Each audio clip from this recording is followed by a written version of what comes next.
Magandang umaga po sa inyong lahat. Tinatanggap ko po na ako po ay hindi nakasagot sa maraming tanong mga nakakaraang huling araw upang maproteksyonan ang institusyon na aking minahal sa loob ng 30 taon. Subalit nitong mga nakang araw, ako po ay nakapag-isip-isip na tumulong na lamang po sa investigasyon na to para po sa bayan.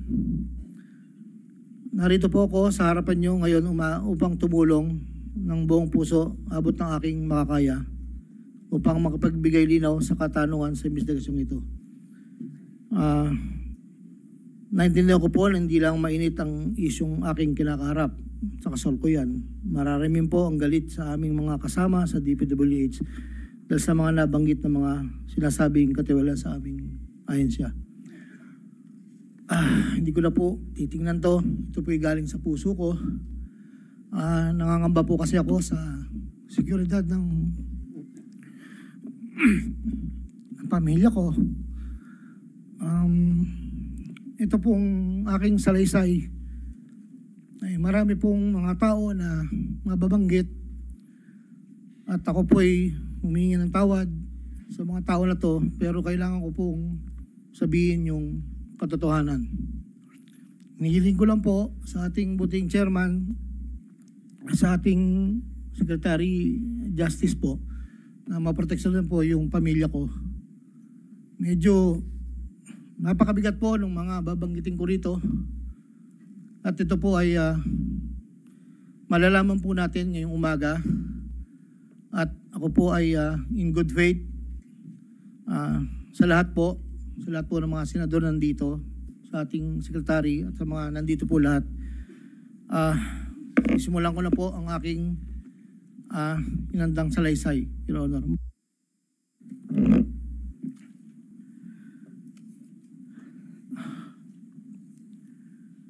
Sa akin pong boss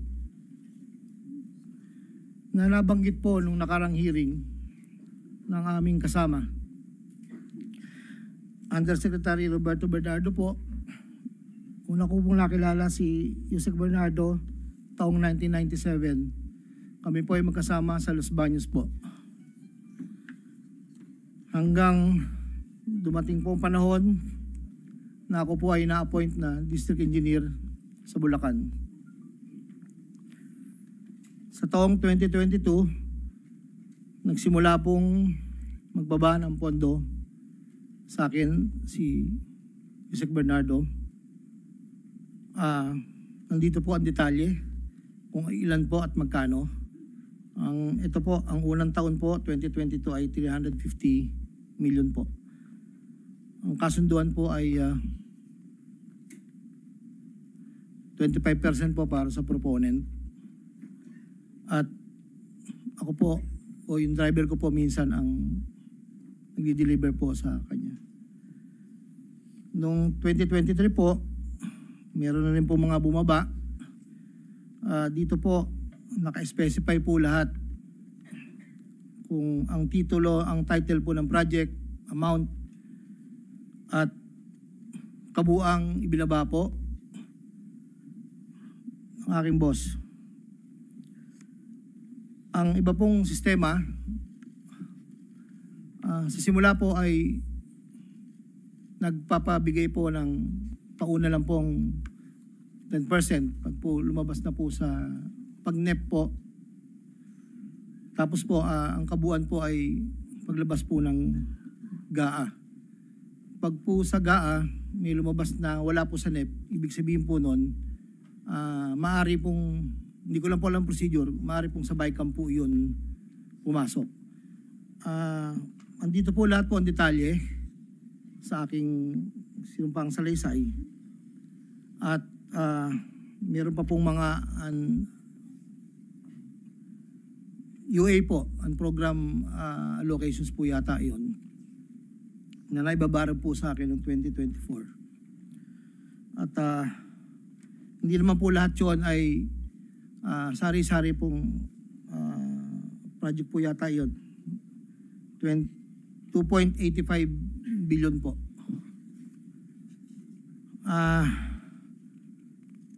Yung pong sa 2024 na UA, bukod po yung meron pong BICAM and NEP, dito po lahat po ang detalye. Ito lang po kasi yung record na nakuha ko po sa sariling file ko po. At yun po ay meron pong portion doon na merong 30%, meron pong 25%. Depende po sa proyekto. Ang huli po ay itong 2025. Merong halagang 2.55 billion po. 1.65 sa NEP at 900 million sa GAA. At ganoon din po ang sinabi niya sa akin sa proponent po. Doon po sa sinasabi na meron daw pong ang ating Senator Jinggoy Estrada, di umano'y meron pong sa listahan na pinakita po noong nakarang hearing. Yun po, ako po ang nagpasa ng listing po kay Yusek Bernardo. At ang sabi niya po ay meron ka pa bang kailangan na worth 355, inalan daw po yung natitira. So ako po ay nagpasa ng listahan sa kanya. Ang pagkakabanggit lang po sa akin ay meron pang extra si SJE. So nung lumabas po yun, sa kanya ko rin po binigay, pero wala po akong direct na komunikasyon kay Senator Estrada at wala rin po akong, hindi po ako ang nagdadala, wala po kaming, hindi ko po nakakarap Senator Jinggoy po. Si Yusek Bernardo lang po ang kausap ko. Doon naman po sa nasabi nung nakarang hearing po about the 600 million kay Senator Joel po. Ang totoo po noon, yun po ay multipurpose building. Ang request niya po talaga. Dahil hindi naman po na ma-accommodate nung nire-report ko po sa kay Yusek na hindi po ma-accommodate yung request. Nagkaroon po ng idea, kaming dalawa po ni Yusek Bernardo na tapatan na lang kung sa kwentahan lang po na ang proponent ganito, parang daw po mapagbigyan. So, nagpasa po ako ng listahan without the knowledge of Senator Joel. So, lumabas po yung pondo, I think, UA po. So, hindi po alam ni Sen na yun po ang pinalit namin sa multipurpose building. Wala pong alam si Senator Joel. So, yung bilanggit po na mayroon pong 25%. Ako po ang at si Yusek Bernardo ang nag-usap na gano'n na lang ang gawin para daw po matapatan man lang yung 1.5 B na request po. Inayos ko po lahat yun at dinala ko po sa tauhan lang po ni Senator Joel somewhere in Bukawi po. Ang sabi ko po sa kanya, baka pwede, pakibigay mo lang to kay boss. Tulong ko to, kung ano man ang future na plano niya, yun po ay tulong ko. Pero hindi niya po alam na doon ko po kinuha sa flood control po. Ang pangapat po, taong 2021, nakilala ko po si Congressman Saldico.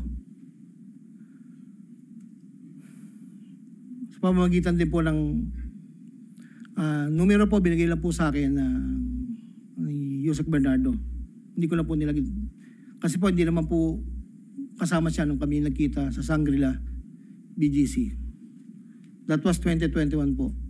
Ang unang usapan po namin ay susubukan pong makapagbaba ng pondo kung pwede po sa distrito ko.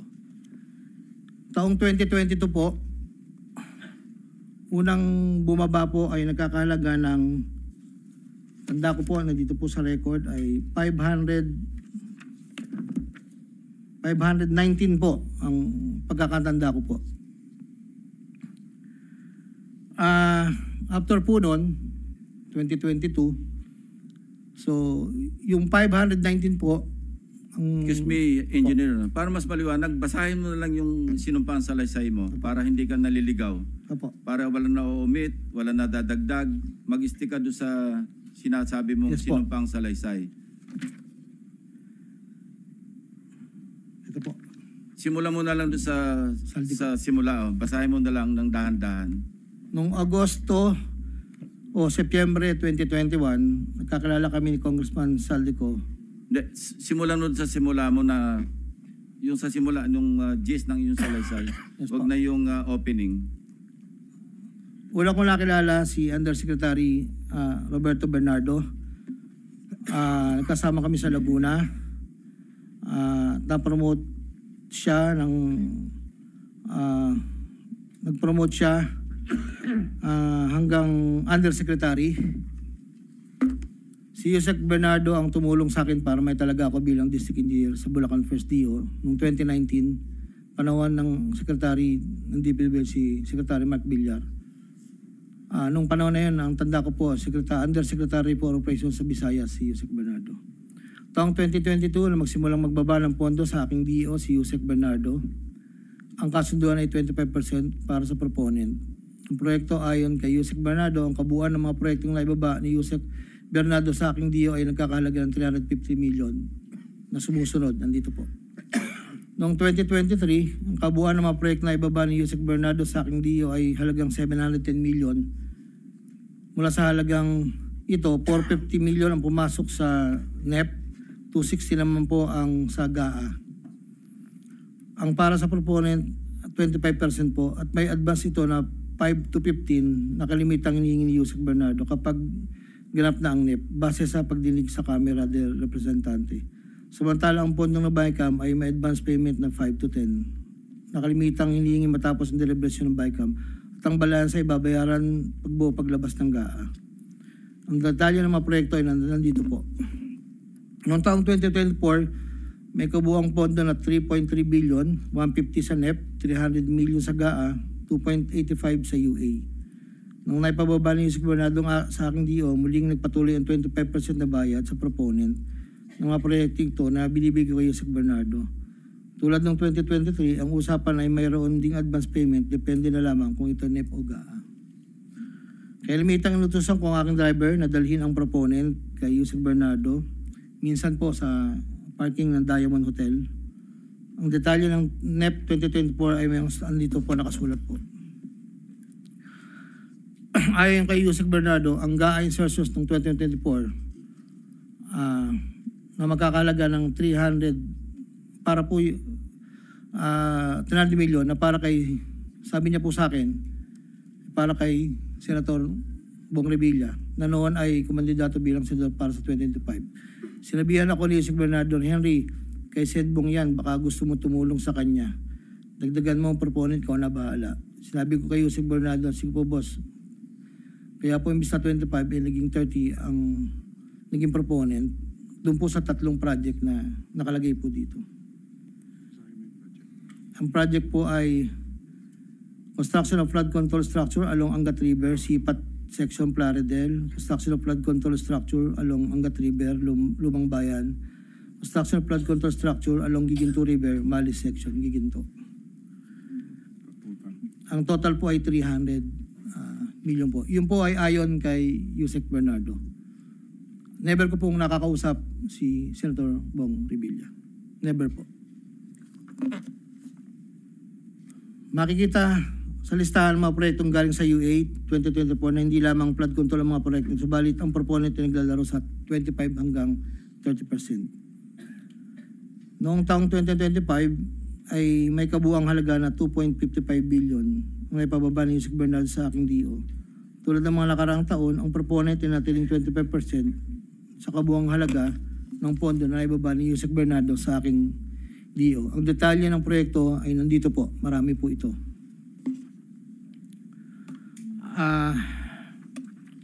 Taong 2022, yun nga po, nabanggit ko kanina, humiling si Senator Joel Villanueva ng proyektong multipurpose building, kakalaga ng 1.5B. Sa halagang 1.5B ay 600 million lamang ang napagbigyan na pondo para sa multipurpose building. Hindi ito na pagbigyan, kaya napilitan kaming gumawa ng paraan ni Yusek Bernardo. Hindi humingi ng partikular na proyekto o porsyento si Senator Joel, pero inutos ni Yusek Bernardo na bigyan na lamang ng proyekto na may katumbas na 150 million na proponent. Dahil dito, nabigyan si Senator Joel ng proyektong unprogrammed operations ng 2023 nagkakalaga ng 600 million na pawang mga flood control ng mga proyekto at kung saan susumahin na 25% na proponent ay may halaga na 150 million. Hindi alam ni Senator Joel na flood control ang mga proyektong nailan sa kanya dahil ang aking pagkakalam ay ayaw po ni Senator Joel ang project na flood control. Ang halagang 150 million dila ko sa rest house sa Barangay Igulat, Bukay, Bulacan na iniiwan ko po sa tao niya na ang nagangalan lang pong Peng. Sinabi ko kay Peng na pakibigay na lang kay boss, tulong lamang yan para sa future na plano niya. Hindi po nila alam na doon galing yon sa flood control. Matapos po na hindi na po kami nagkausap. Sa kay Senator Jinggoy naman po, sa pagkakatanda ko, nasa 2024 budget hearing kami sa Senado. Kasama ko si Yusek Bernardo sa pagitan ng alas 9 hanggang alas 10 ng gabi. Habang kami naghihintay, tinanong ako ni Yusek Bernardo kung meron pa akong gustong lagyan at meron pang available na 355 si SJE. Ayon po kay Yusek Bernardo. Sabi ko po, boss, meron naman. Sagot ni Yusek Bernardo sa akin na ipasok ko agad sa kanyang listahan ng oras na yun. Agad-agad po akong nagpagawa ng listahan sa staff ko at sa loob ng 10 to 15 minutes, pinasa ko na po ang listahan kay Yusek Bernardo. Ito po ang listahan ng mga proyekto na banggit. Ito po ay puro pumping station po with floodgates. Ito po ay phase 3. Dahil may nauna na pong phase 1, phase 2. Ito po ay 7 project. Meron pong 360 million, isang 45, isang 50, dalawang 40 million na may kabuang 355. Ang proponent po nito ay 25% at binigay ko Yusek Bernardo kasama ang may iba pang proponent ng mga pondong binaba niya sa akin para sa taong 2025. Wala po akong direktang transaksyon o direktang pakipag-ugnayan kay Senator Jinggoy. Pang-apat, Congressman Elizalde ko. Noong September 2021, nagkakilala kami ni Congressman Saldico sa isang pagtitipon meeting sa Shangri-La, Bonifacio. Doon ay napag-usapan namin ang plano ni Kong Saldi na sumubok na magbaba ng pondo papunta sa aking distrito para sa iba't ibang proyekto.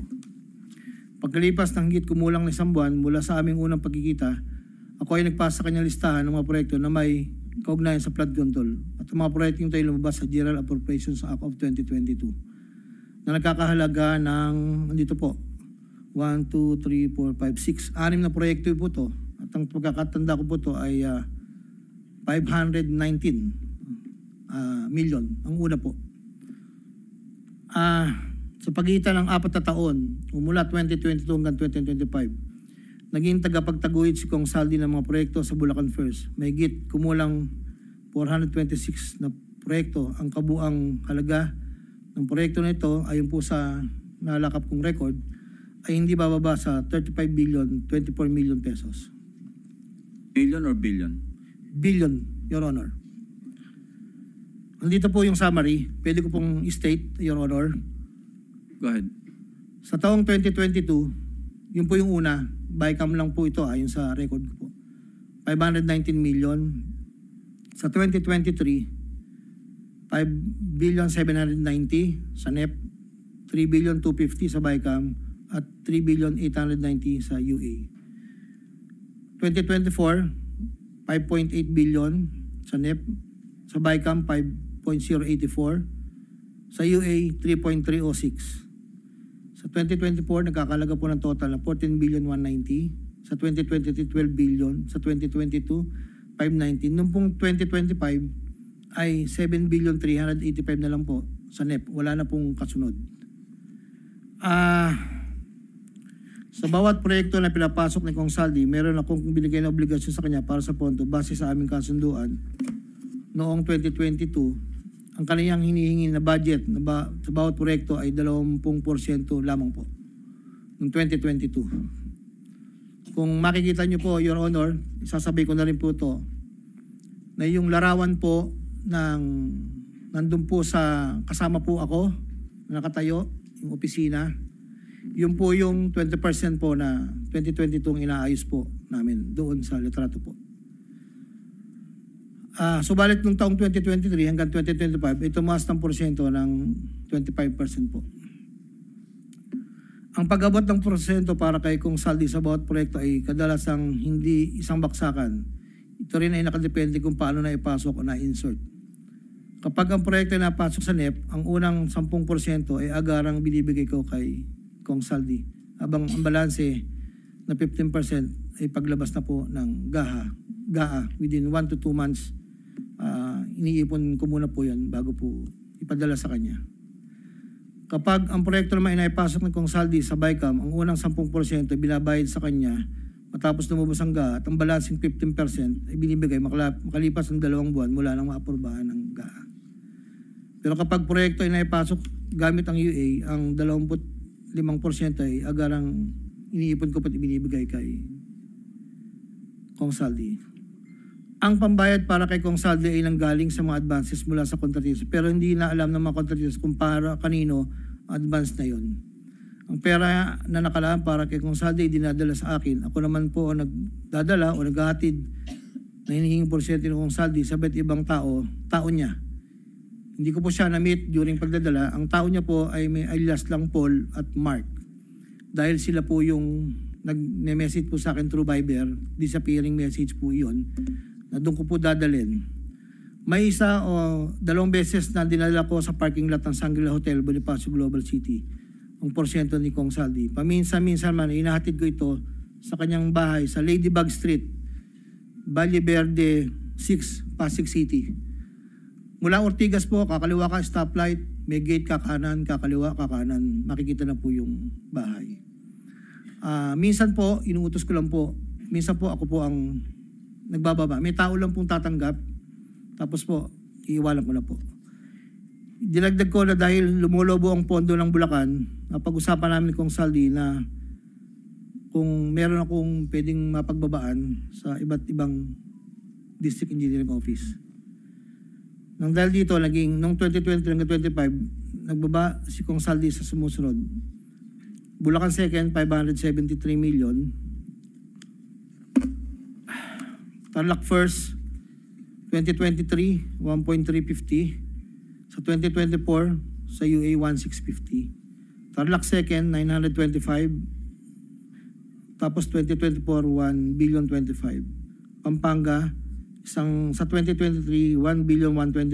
2024, 75 million lang po. Wala pong alam yung mga tao doon na DE. Ako lang po ang kausap nila. Hindi po alam nila yun ay kay Kong Saldi dahil ako lang po, hindi ko po pwedeng sabihin kung saan nanggagaling. Ito po, ang mga iba naman pong nagbababa ay nakilala ko ang kumpanyang Perstar. Ngunit kahit pamilyar ako sa Perstar, hindi ko kilala ang may-ari nito. Naging tauhan ng Perstar ang kilala ko na MK. Na-meet ko po siya sa district. Meron po siyang project na isang tulay na inabutan ko before. Pagkakalam ko, si MK ay anak ng may-ari ng Perstar. Nagkaroon ng pagkakataon ng 2020 na lumapit sa akin si MK na Perstar na nakiusap na humingi ng listahan para sa flood control. Ayon kay plano raw nilang lakarin ng pondo para sa mga flood control projects. Ako'y nagbigay sa kanyang listahan at nalumabas naman po ito sa GAA at UA. Kinaklaro ko na wala akong alam o personal knowledge kung paano nakuha ng Perstar ang pondo at kung sino ang kausap nila para masiguro ang pagkuha ng pondo. Hindi po ako knowledgeable doon. Basta nagbibigay lang po ako ng listahan. Ang proyektong igilawad na Perstar ay pinunduhan mula sa National Expenditure Program at papondong itinakda ng bicameral conference. Ayon po sa record. Ito pa po, meron pong 2022, si Commissioner Mario Lipana po ay nanghingi rin po sa akin ng listahan. Taong 2023, nakapagbaba po siya sa UA ng 500 million. 2024, 400 million. 2025, 500 million. Wala akong personal knowledge kung paano nila nakuha ang pondo at kung sino kausap nila. Ang listahan ng mga proyektong naipasok ni Com Lipana ay nakalakip sa sinumpang salaysay sa annex po. Nandito po lahat yung detalye. Nung nabanggit po nung nakaraang hearing, former Congressman Mitch Kaayon, Noong taong 2021, nakilala ko si isang pagtitipon, hindi ko na po matandaan. Alam ko po birthday. Na noon ay Yusek pa po ang pagkakatanda ko. Dito ay nakapag-usap kami at tinanong niya kung pwede siya magpababa ng pondo sa aking DO. At sinagot ko naman na opo, pwede po. Noong taong 2022, nakapagbaba ng halagang 411 million sa GAA si Yusek Mitch na may usapan kami na may gastos na 10% lang po. Hindi niya po pinakailaman yon, sabi niya, bahala ka na kung sino man ang mananalo at contractor niyan. Noong ikapat na pagdinig ng Senate Blue Ribbon Committee hearing, may dalawang larawan na pinakita ang chairman ng Senate Blue Ribbon Committee, Senator Pampilo Lacson, kay Engineer Bryce Hernandez. Isang larawan sa isang lamesa na puno ng pera at doon ay makikita ang aking presensya na kung saan ay nakasuot ng blue na shirt at ito ay sa conference room ng lumang opisina namin. Para po sa kalaman, lahat po ng pera na yon ay para sa BICAM ni Kong Saldi. 519 million na may 20% proponent noong 2022. Ito po ay galing sa iba't ibang mga kontraktor na nakuha ng mga proyektong naipababa ni Congressman Saldi. Ang pangalawang larawan naman po ng pera na nakasalansan sa isang bilyaran ay para sa proponent ng 2023 na 5.79 billion na dadalhin namin kay Kong Saldi na sa aking pagkaalala ay nagkakalaga ng 579 bilang 10% advance payment. Aking nireserba ang aking pagpasa sa karagdagang sinumpang salaysay kung sakaling ito ay mabibigyan muli ng pagkakataon. Ginagawa ko ang sinumpang salaysay na ito upang pakita ang aking kusang loob na pakipagtulangan sa sinasagawang bisyo sa Senado, sa House of Representatives at iba pang ahensya ng pamahalaan kaugnay ng mga anumalyang proyektong DPWH. Ito pang matuluyang palagutin lahat ng mga taong sangkot. Ilan po, Your Honor. Pwede bang pirmahan mo yung sinumpang salaysay para maibahagi sa mga miyembro ng committee ito nang sa gayon, mamaya kung mayroon silang gustong tanungin, at least pirmado mo yung sinumpang salaysay. Your Honor, dahil in good faith po ako, kahit wala po akong inaasahan pa kung ano ang mangyayari sa akin, I will sign this. Nagpapatunay na ako po ay willing po makipag-cooperate. I will sign this one po. Salamat po.